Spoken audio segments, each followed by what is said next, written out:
বেআইনিভাবে বাংলাদেশের জমিতে সম্প্রতি কাঁটাতারের বেড়া নির্মাণের জন্য কাজ শুরু করে ভারতীয় সীমান্তরক্ষী বাহিনী বিএসএফ।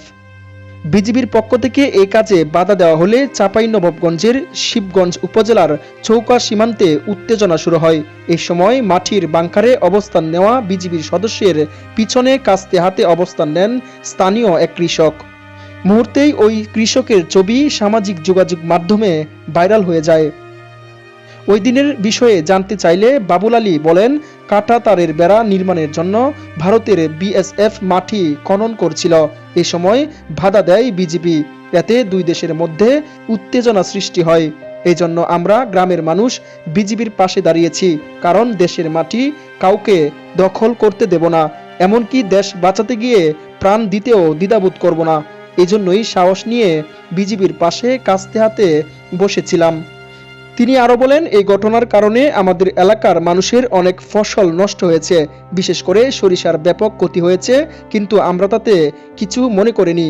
আগে দেশ বাঁচানো প্রয়োজন। এর আগে গত 5 জানুয়ারি সীমান্ত পিলার 177/2 এলাকায় কাঁটাতারের বেড়া নির্মাণ শুরু করে বিএসএফ। এরপর বিজিবির পক্ষ থেকে বাধা দেওয়া হলে নির্মাণ বন্ধ করে রাখে বিএসএফ। কিন্তু 7 জানুয়ারি বেলা 11টার দিকে ফের বেড়া নির্মাণের জন্য কাজ শুরু করে বিএসএফ। পরবর্তীতে বিজিবির পক্ষ থেকে আবারও বাধা দেওয়া হলে সীমান্তে উত্তেজনা শুরু হয়। এরপর 8 জানুয়ারি পতাকা বৈঠকের মাধ্যমে এই সমস্যার নিরসন হয়। সিদ্ধান্ত হয়েছে, দুই দেশের সীমান্তরক্ষী বাহিনী হেডকোয়ার্টারের অনুমতি ছাড়া সীমান্তে কোনো ধরনের স্থাপনা নির্মাণ করা যাবে না। সীমান্ত রক্ষী বাহিনীর সঙ্গে কৃষকের কাস্তে হাতে অংশগ্রহণ প্রসঙ্গে ফেসবুকে পোস্ট করেছেন উপদেষ্টা আসিফ মাহমুদ। তিনি লিখেছেন, বিনা যুদ্ধে নাহি দিব সুচক্র মুহুদিনী। 24 পরবর্তী বাংলাদেশকে আর কেউ গোলামির জিঞ্জিরে বন্দি রাখতে পারবে না। আপাত দৃষ্টিতে অস্ত্রের তুলনায় শারীরিকভাবে দুর্বল বৃদ্ধ কৃষকের হাতের কাস্তে খুবই নগণ্য মনে হলেও এ চিত্র বাংলাদেশের সীমান্ত রক্ষী বাহিনী বিজিবির সঙ্গে সারা দেশের মানুষের অকুণ্ঠ সমর্থনের বার্তা দিচ্ছে বলে মনে করেছেন নেটিজেনরা। তাই তো সামাজিক যোগাযোগের মাধ্যমে বিজিবির পাশে কাস্তে হাতের বৃদ্ধের অবস্থানের ছবিটি শেয়ার করে সমর্থন প্রকাশ করেছেন সারা দেশের মানুষ।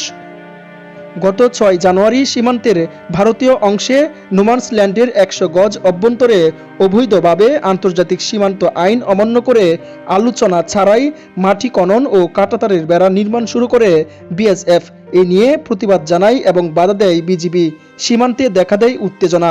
এক পর্যায়ে সীমান্তে অতিরিক্ত সদস্য মোতায়েন করে উভয় বাহিনী এবং দেশের সার্বভৌমত্ব রক্ষায় বিএসএফের অবৈধ কর্মকাণ্ডকে প্রতিহত করতে বিজিবির সঙ্গে অবস্থান নেয় স্থানীয়রা। একইভাবে ভারতীয় নাগরিকদেরও বিএসএফ এর সঙ্গে অবস্থান নিতে দেখা যায়।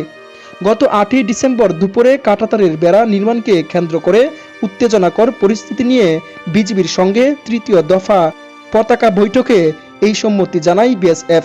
বর্তমানে ওই এলাকার পরিস্থিতি স্বাভাবিক রয়েছে বলে জানিয়েছে বিজিবি।